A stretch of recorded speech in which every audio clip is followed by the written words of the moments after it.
Whaley and Mintzy, how are you, my lovely? Happy Valentine. Good morning. How are you? Oh, well, much love to you. How long we've been together for now? 3 decades. You don't even remember, do you? Yeah, look at you. You've already got in a mood already about it. It's getting on for 8 years. Would you believe it? Oh, shut up. It only feels like yesterday. Well, it's 2020. It's 2026, and we made absolute arseholes of ourselves on stage at Agents Giving 2018. So that, by anybody's standards, is still 8 years. Yeah. Do you know, by the way, a big shout out to you, obviously, on your Viking interview with Mr. Byfield. It was very good. And you were very lovely. And you mentioned, obviously, I tuned in just to see how you were going to badmouth me. But one of your little bits was that I'll talk to anybody. I treat everybody equal. The truth of the matter, I've been meaning to come back to you. The truth is because I don't know who anybody is. Zero memory. And one of the things that always happens is I like you've just said there is I genuinely don't have a Scooby-Doo, how long we've kind of been together or anything else. I just assume you've always been there, just like Mr. Napper. Mr. Napper. Well, you know what? We'll use Mr. Napper as an interesting segue. So we always ask, where's Whaley been this week? But before I ask you where you've been, I'll tell you where I've been. I'll tell you where you've been. You've been inside Simon Gates's head for pretty much the entire week. A lot of people seriously have contacted me to ask me if it's not bullying, and it's not, because it was all done with Mr. Gates's consent. You see, what you've got to appreciate about someone like Simon Gates is he loves the exposure, of course he does. and he'll take it whichever way it comes, really. I've heard that too. And the other thing is, if you're going to post ironic snaps of yourself looking all moody, well, then you have to take what comes along with it. That's what happens. By the way, was every one of those that you got, obviously the great and the good, like Mary Lou and everyone, to do the Gates post? None of them were AI, were they? Because you never know anymore. Were they actually people? There was only one that was AI, because I got out into the foyer there, and there was a big poster of Phil. What's his name? Spencer. Phil Spencer. And all of Phil's poses, he doesn't know what to do with his arms, so he always folds his arms across his chest. Yeah. And I thought, well, it's great. All I need to do is get AI to turn Phil's usual smile upside down, and I did it. So, but the rest of them were all genuine, and I have to say they were all great sports. And I said, look, do you want to be part of this whole viral craze? And a lot of them were and including Mary Lou, very trusting, because they didn't really know what I was going to do with it. Yeah. But in the end, I think hilarity prevailed. We should remember this for future. If they are very trusting, we should abuse that massively, that trust in the future, shouldn't we? Can Whale do the stance? Do the stance for us, Whale. I don't. There you go. Classic. It was great to see everybody. So I did, including so I was at the Property Mart Regional Conference. What was it like, Mintzy? Because obviously they've been getting rave reviews, haven't they? In Liverpool, which is nice. They normally do their sort of northernish one in Manchester. So this year, I think they decided to do it in Liverpool. It was at a very nice venue. It was the Titanic Hotel. Oh, it's lovely. I do like the Titanic. It's it's great. Yeah, no, it would be great for any of our events, because they normally end up like the Titanic by the end. What with you going down? Hey, we're here all week. It was a lovely venue, and it's sort of like an old converted warehouse. I think it used to be the offices for the White Star Line that used to run the Titanic trips and all that sort of stuff. Yeah, so it's got provenance. It's got provenance. But it was also right next to Everton's ground, and they were playing at home. So it was very busy around there.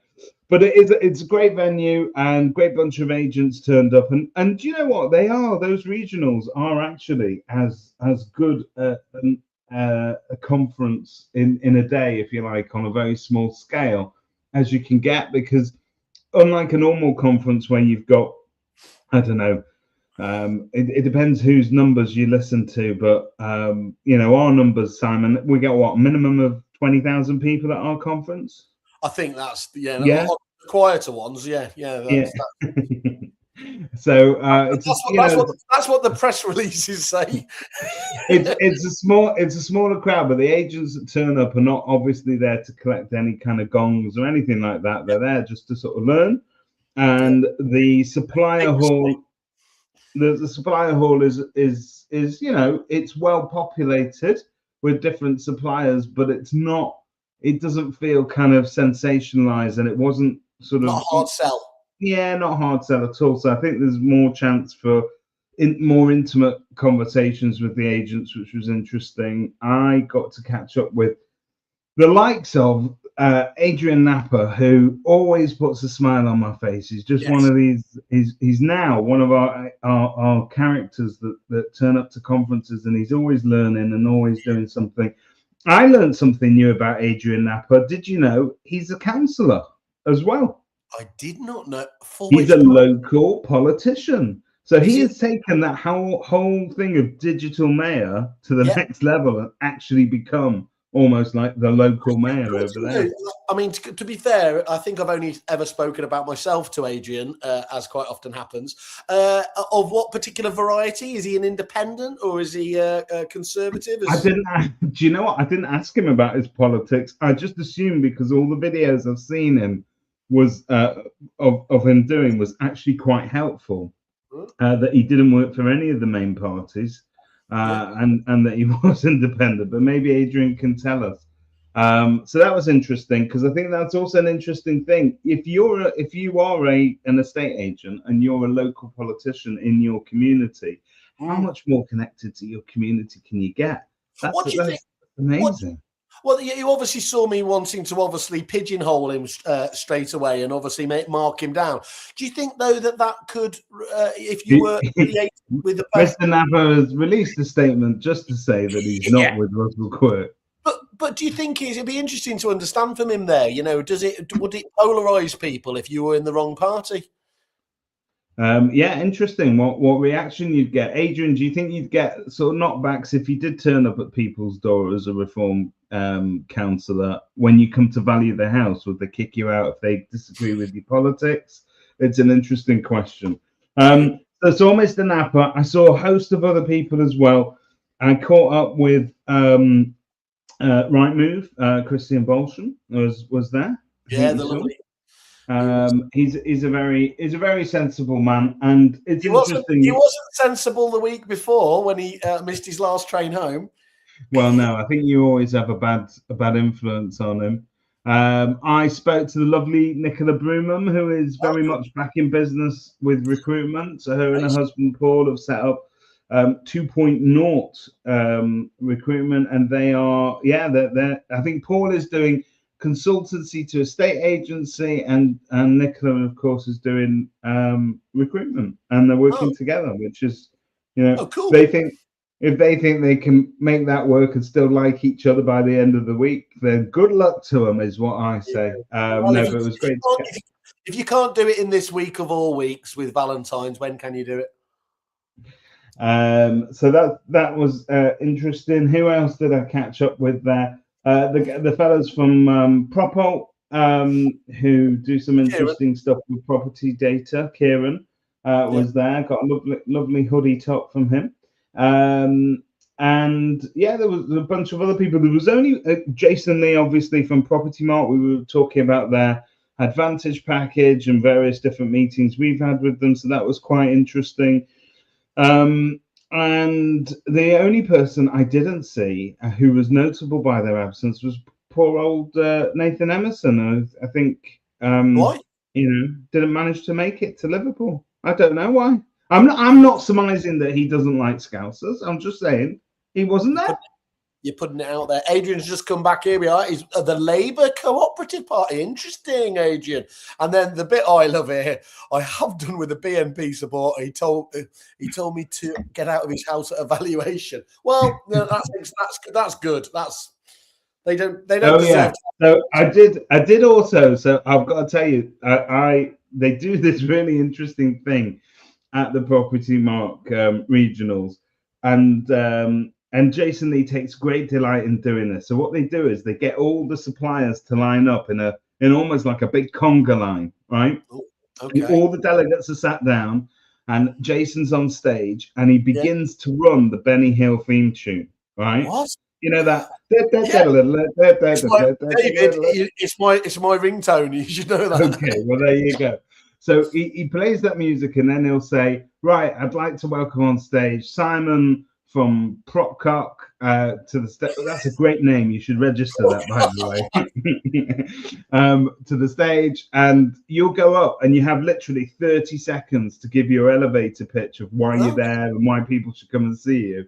And they play the music again to play you out, if you like. So you're under pressure. It's not, I wouldn't say it's the most dignified process, but it is funny. And it does genuinely mean that the suppliers can't waffle. So I was there. You and I have been talking about this. You in particular have been saying we need to, back in the day during lockdown, obviously we could have the luxury of hour-long podcasts. You could go back to an origin story. But obviously with people's attention spans and us all being out again, we've been talking about that need for an elevator pitch, haven't we? Yeah.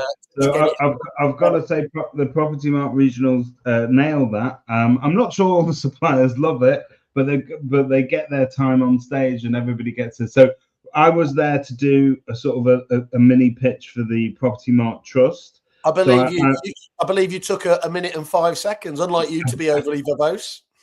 It's not like me to last that long, to be fair. But I did. So as part of all of that, I was in the room when they do their speeches to the two presidents, Mary Lou, who is the president for NAA, and Megan, who is president for ARLA.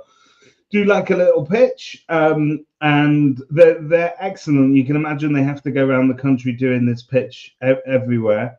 Megan likes to change hers up the whole time, so hers was all about marathons, and she broke down. It was quite interesting. It was all about the renters' rights, but but she did it in sort of 0 to 26.6, which I think is So she had a point on everyone, and she just asked the crowd to pick numbers at random, and she would give them. And I thought it was quite interesting. So yeah. Well, me and you love marathons, don't we? We're a big fans. It's all about pace and stamina, isn't it? Look, I mean, we've never done it, but how hard can it be? But it is. It's a great day out, and I actually think that it's.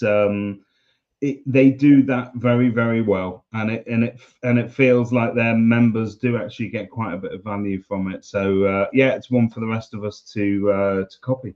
So what else you seen this week then? Anything else catch? What's the stories that have caught your eye this week? So I've had a couple of things this week that have sort of that have caught my eye, and we will talk about those now. Let's see if I can get these on screen. Do you remember the Marathon chocolate bar? Of course, yeah. Now called a Snickers.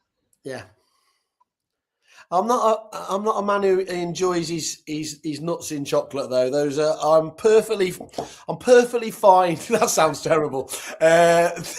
Those two should be kept as far away as possible, as far as I'm concerned. So I'm going to show this only because I want to give Mal another shout out. One of the people that I sat with as well over the last sort of week or so was Mal McCallion at his tour that he's doing around the country. And we spoke about what they're working on there at PropAlt and the new system. Talk about a marathon. That tour that Mal's doing. I saw that's a labour of love, isn't it? He's really getting around every part of this nation. It is. But they are working on some good stuff. So I think, honestly, one of the things that sort of stood out from my chat with him was the fact that typing. We're all used to typing stuff into our phones and into sort of the computers and so on. And there's a sense that when we're doing proper work, we have to go and do it at a desktop and get a keyboard out and start smashing the keys like you do. But in actual fact, the future is predominantly just going to be voice search, and that is why it needs to be simplified. Look, you see, obviously, there's all those stats about kids, just being using that very heavily. But I found that really different. It's taken me a real effort to, to force myself to do it. But of course, I've always thought, because I'm quite a quick typer, I always thought it was more productive to do it on the keyboard. But you realise when you're actually talking into it that's just not true, isn't it? So I think most people can type. I think I saw a Toby Martin stat, and I know that Toby and Simon Ledbetter's lot make up a lot of the stats, but I think he says you can type on average, I think 40 words a minute, and you tend to speak something like I don't know, you could probably do about 400 or something, so you can talk a lot faster and you can get a lot more in there. You get me last thing at night, I can take that up to 2,000 words a minute. Just depends what kind of nightcap you've had, and so that's really, I think that's really interesting. And what's interesting is, if you do think about it, in our cars we're now used to sort of asking Siri or just the system itself to search for stuff. At home, if you've got an Alexa or a Google thing, or even again Siri, a lot of people and the kids are asking, they don't bother to search for anything on a keyboard anymore. They're now switching over to audio, so that is one to watch for the future. Definitely. So that was an interesting stat. But this one you're talking about with Mal, isn't it? It's quite interesting because, of course, all we're ever hearing is about which jobs are going to be made redundant through AI and everything else. And I heard he's making this point about there's this tool that's, threatening Hollywood, and we'll jump into that in a second. But I heard a really interesting point the other day that we're probably coming at it from the wrong angle in terms of just looking at the jobs that are going to be made redundant. I can't remember who it was, made the point you should be identifying the tasks that are going to be made redundant and which percentage of your job, obviously, that is. So there's very few jobs that are 100%, let's say, white collar or anything else. But there was another one going around. I didn't realise it. Did you see that autonomous cars have been given the nod for next year? Yeah, I saw that. I did see that. And I've seen videos of them testing that as well. And I didn't realise how massive it was, though. So it's like 1 to 2 million people, are involved in driving vehicles of some forms, whether that's taxi drivers, everything else there. So, I mean, it won't impact them all straight away, but it's going to have to take a big hit, isn't it? I think so. I think it does affect people like taxi drivers the most. And look, the roads are full of, I'm going to sound like Russell Quirk now, the roads are full of cars these days driven by immigrants, and I don't like it. But did you miss the accents and impressions class when we did the comedy? I think I was doing my Jim Ratcliffe impression there.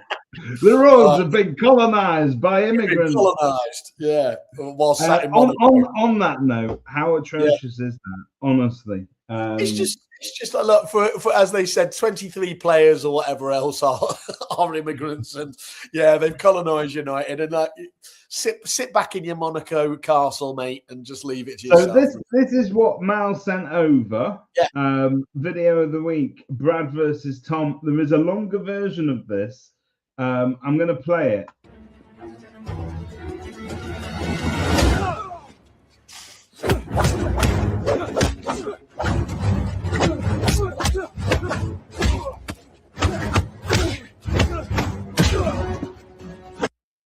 So, wow! That's getting. I mean, that's like you and me at a strategy day, to be fair. But that is really starting to just get mind-numbingly close, isn't it, to the real thing? It is, isn't it? So I think that's Hollywood. You're talking about jobs that are gonna come under fire. Hollywood and artistry in general, they're very, very concerned about what AI is capable of doing now, and rightly so. rightly so, because now any sort of nerd with a mobile phone is able to sort of create the type of videos that 10 years ago they wish they could do that kind of CGI in Hollywood, but now actually you can do it quite cheaply, can't you? The only barrier now really is around IP and copyright, isn't it? And it was, I don't know if you read the rest of that story, but it was interesting. The guy that put that together obviously has already been hit with the whole cease and desists and all of that kind of stuff. So it's less, and this is always the point, isn't it? Like with AI, like with autonomous cars, it's becoming less about actually the capability of doing it and more the legality around whether it's permissible or not. Yeah. I mean, look, you can see why there's so much concern about, it being abused for. I mean, they had that whole Grok controversy, didn't they, where you could literally sort of use it for pornography and stuff like that. I mean, who would think about doing that, Simon? Yeah, thanks for those. But and it's interesting. So actually, though, has this made Paul Champolina's job easier this year? Does he need to organize a charity boxing match from the property industry, or can we actually just do really great CGI AI driven videos of Ben Madden getting a black eye?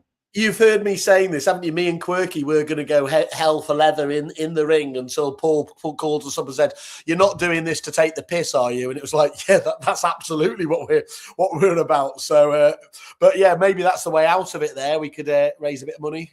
Maybe that's it. You can pick. So maybe actually, listeners, you can let us know who in the property industry you'd like to see fight who. To fight to the death. We'll arrange that. Excellent. We'll do that. Yeah. That's Kerfuffle Blood Sports now online. kerfufflebloodsports.com. So yeah, let's have a look a little bit further afield for some other news. And I've got it here. How do I do this? There we go. So which one's this one? This one is gonna be this. This was just bizarre, right? So this is obviously another one of those kind of press releases that is also an advert, that is also an article. But view your next home in person, not on your phone, agently. Physical viewings are not optional. They're an essential part of finding the right property, according to search firm Stacks. So obviously this is something that Stacks have thrown out. And if they're not on Kerfuffle, we're obviously very keen to talk to them. But what's interesting is that they're also saying that many of the best homes never reach the portals at all, which is interesting, because there is this sort of illusion that a lot of homes sell before they're listed publicly to buyers, and they build personal relationships with those agents, etc.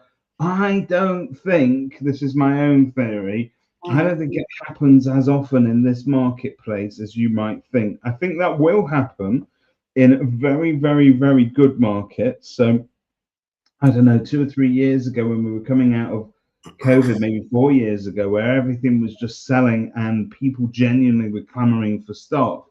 Yeah. Then I think in those situations, yes, people want to do sort of, I'd say under the table deals, but off market deals, if you like.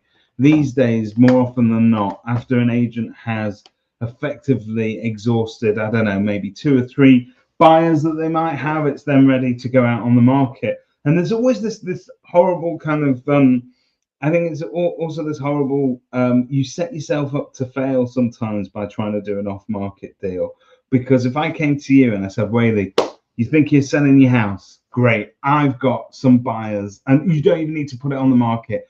I'm just going to bring them around and they're going to view it. And I get them all through your door and they all come back with the same feedback about the price or whatever it is.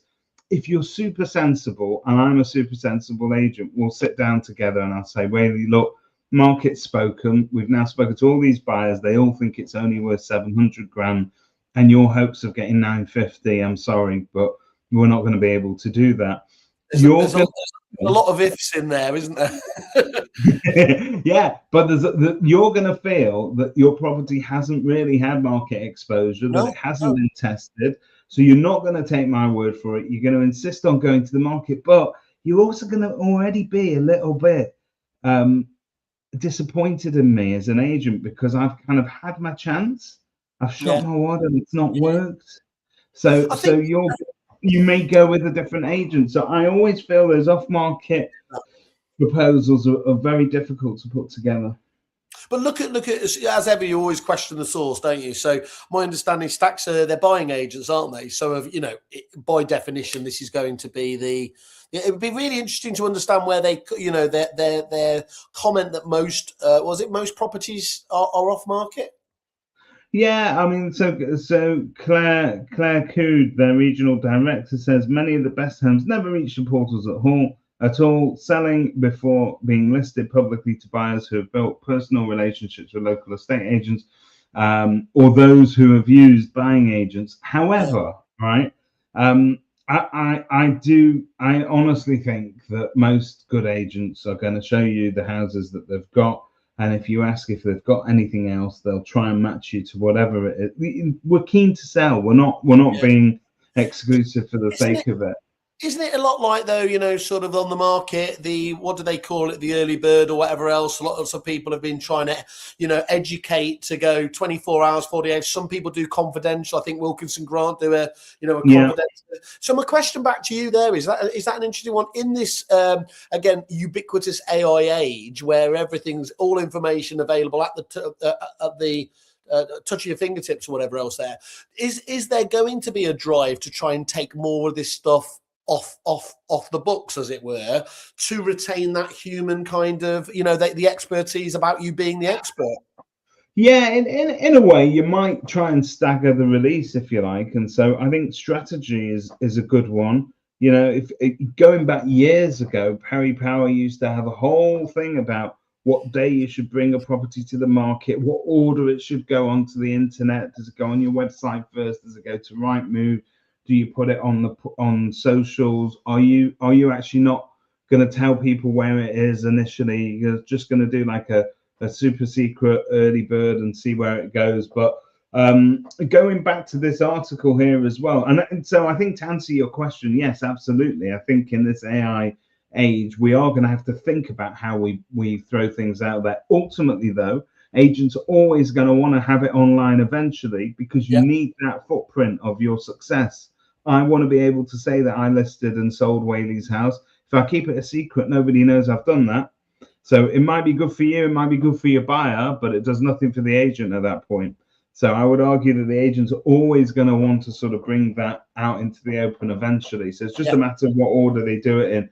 But going back to Stack's initial sort of claim that a lot of people are buying stuff without seeing it in person, if you get a chance, you can listen to me on another podcast. I was on the World Class Real Estate thing, and we're talking about this whole thing of emotional intelligence versus AI, if you like, which was also the theme of the RAND conference, wasn't it? Yeah. But when we were talking about it, there is also I sort of related to the guys that I'd spoken to a buyer recently who asked me for some advice, and they were just a little bit upset. And I asked them why they were upset. They were buying their first house. The first house is about 280,000. It's every penny that they've got in the world. Very excited about buying the house, but they were a bit miffed that they only got 15 minutes to view it. So they went back to the agent and said, "Can I have a second viewing because I only got 15 minutes?" And they gave them another 15 minutes. So you're spending 280 grand and you're going to spend all of 30 minutes in that house. And that, by the way, is not unique to that particular agent. That's quite an industry average. Most of us schedule viewings for a 15 to 20 minute slot. And very often the viewer will be looking at their watch going, I've got to get to the next one. So just want to hurry you up here. But if you think about the money that you're spending, you don't buy a car and only spend 15 minutes test driving it. You do a lot more due diligence. So I think that so to my mind, Stacks' claim that people are buying things off video, I don't think that's particularly true necessarily. But what I do think is true is that we as agents have probably got to do a better job of giving buyers quality time inside a property. Yeah.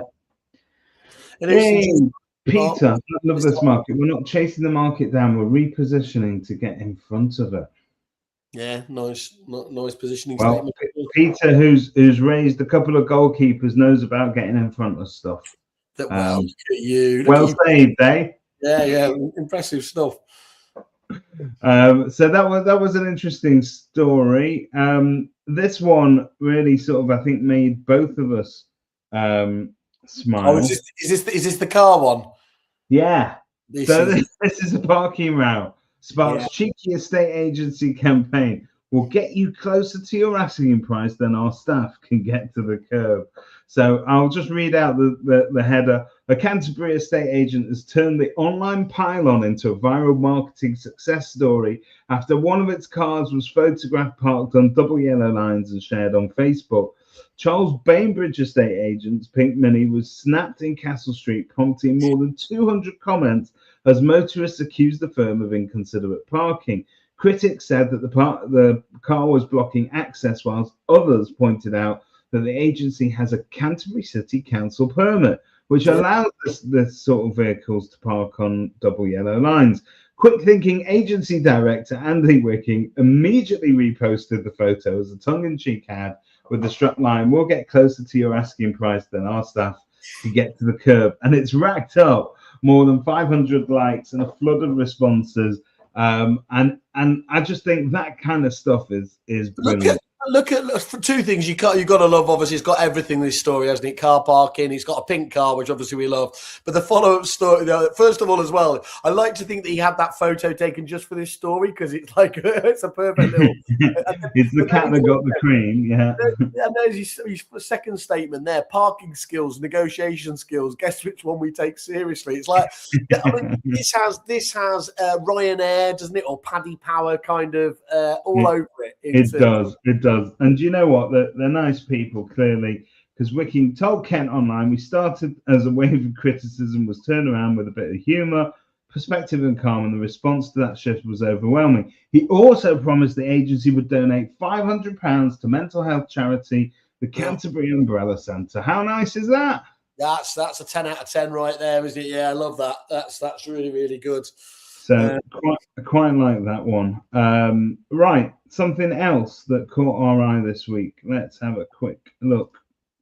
Well, this kind of ties into something that I was talking about with Gemma. I had a session with Gemma, and that was very interesting. It's incredible, isn't it? You know, because they've been doing very successfully our kind of like, you know, the bread and butter IT support side of things. And jumping on a session with him, you realise, obviously, you know, that co-pilot I was talking to, is it Lee from LSL the other day, and I was saying is I'd got myself into a bit of a zone where I was just using that Microsoft Copilot, and its basic level, it's really it's a bit meh. But actually, if you upgrade it to the other ones as we did with Air, James took me through it, and the stuff you can do, you know, integrating with your whole Microsoft suite, so being able to look at your spreadsheets and everything else is incredible, really. It's crazy. So let's just talk about this. Fraudsters have hijacked the identity of a letting agency and a landlord in sophisticated rental scam that has netted thousands of pounds from tenants using short-term holiday rental to stage viewings. Two women told the BBC that they handed over around £8,000 after signing what they believe was a genuine rental agreement for a flat in Chapel Market, North London.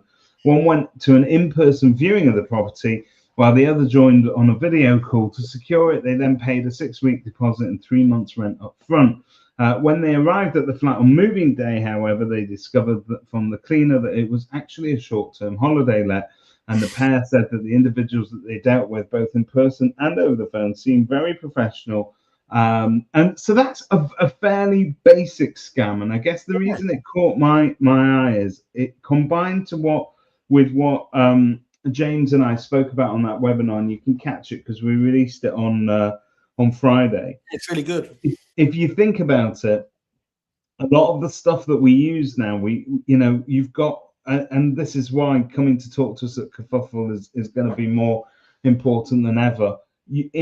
How many of you are targeted by online ads by various different software companies offering you AI this and AI that, and it all looks great, but how do you know whether those are actually going to pass the security test? Yeah. How do you know whether you can actually trust your client's data in their hands? Let's not forget, and we keep going back to this again and again with the stories that we cover. Let's not forget, estate agencies do handle an awful lot of client money, loads. Yeah. And that is too important to put, therefore, to give yourself this. I think the way that James almost describes it as a Trojan horse, you think you're installing something good, that opens the back door to somebody else to nip in and pinch information. So look, very simple scams targeted at innocent people are out there, but the property industry as a whole is a massive target for these sort of guys. And you've got to.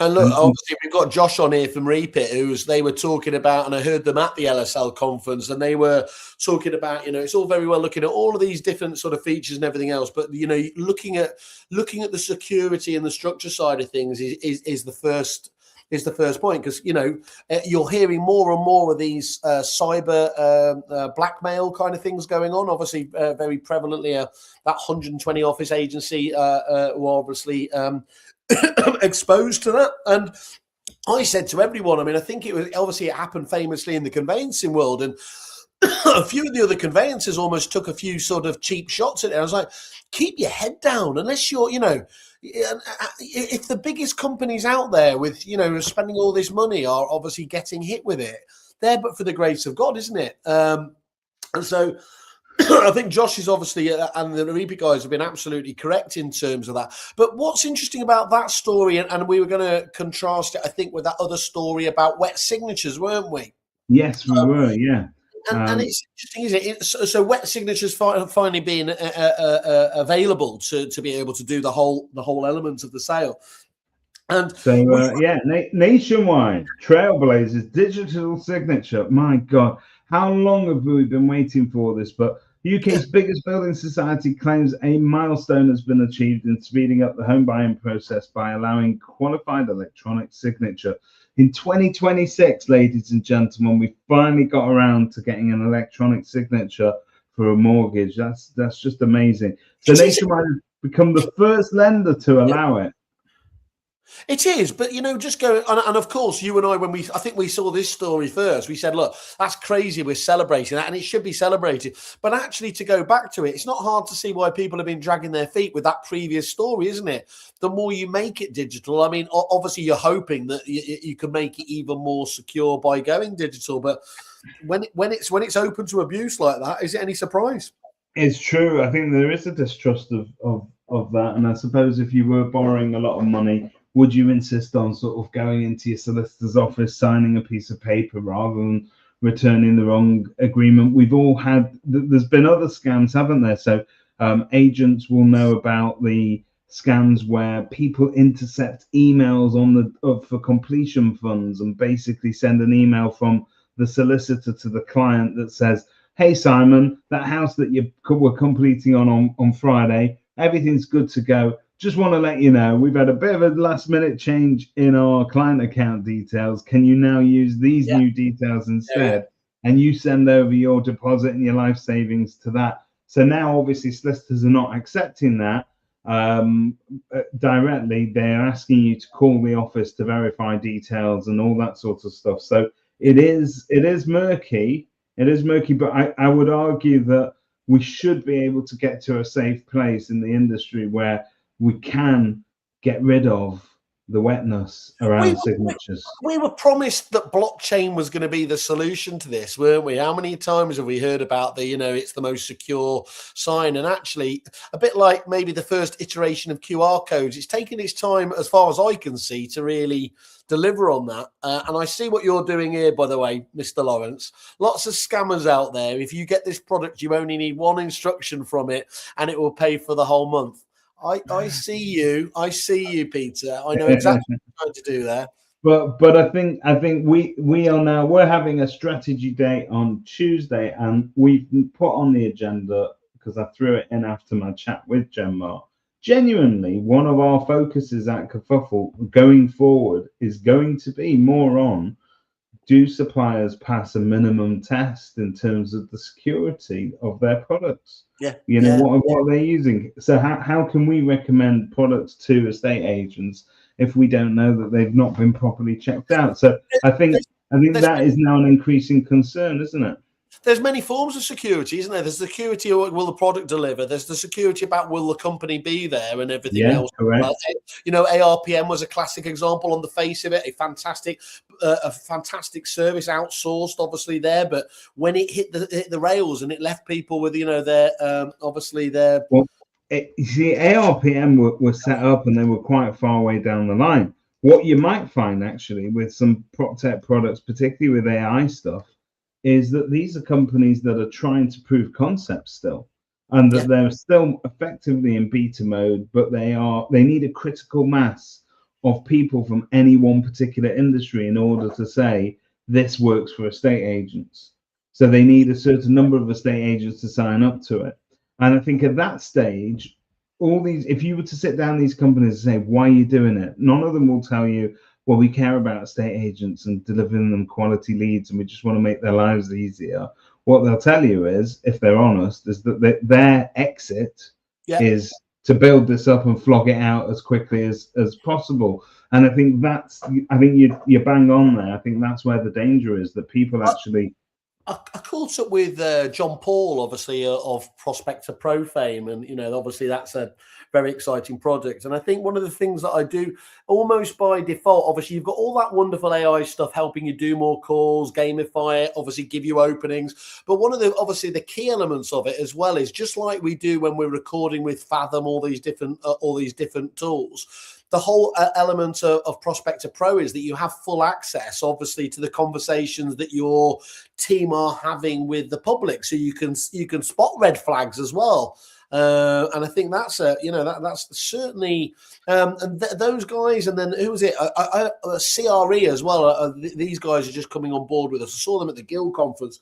Absolutely, again, you know what you can do with the phone systems now. That needs to be like 101, because how can you know what your teams are doing unless you've got the security of knowing that that's being audited? I honestly think it's the future of training. It all starts with listening and reading those transcripts. They do amazing things at the moment. Like Luke Sinclair's company has also been doing that agent. What do they call themselves? Agent Connect, I think they call, where basically your calls are transcribed straight into your CRM, but it will also give you a sentiment analysis. So it'll say, look, you know, David started the conversation strong. Towards the end, he started to flounder. Every time money was mentioned, he got nervous, whatever it may be. And you therefore know as a manager where your training needs to be focused.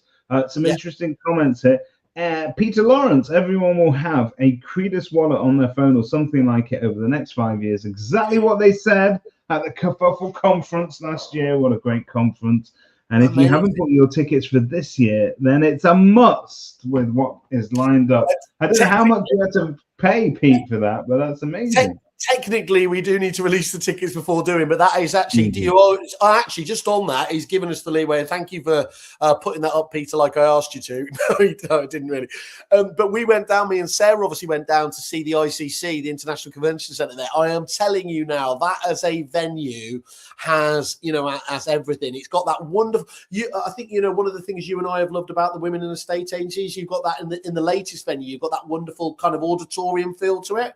Yeah. You've got that angle round there as well. So, as I said, it could go up to, I think it goes up to about 1,600. I mean, Christ knows if we'll ever get anywhere near there. But you can imagine with people like, as we've got Alistair Campbell and people like Josh Fegan, striding around that, it's going to be absolutely fantastic. Very excited. So Joshua Finlay, our friend from Reapit, has said ISO 27001 as a minimum security requirement will soon become the norm.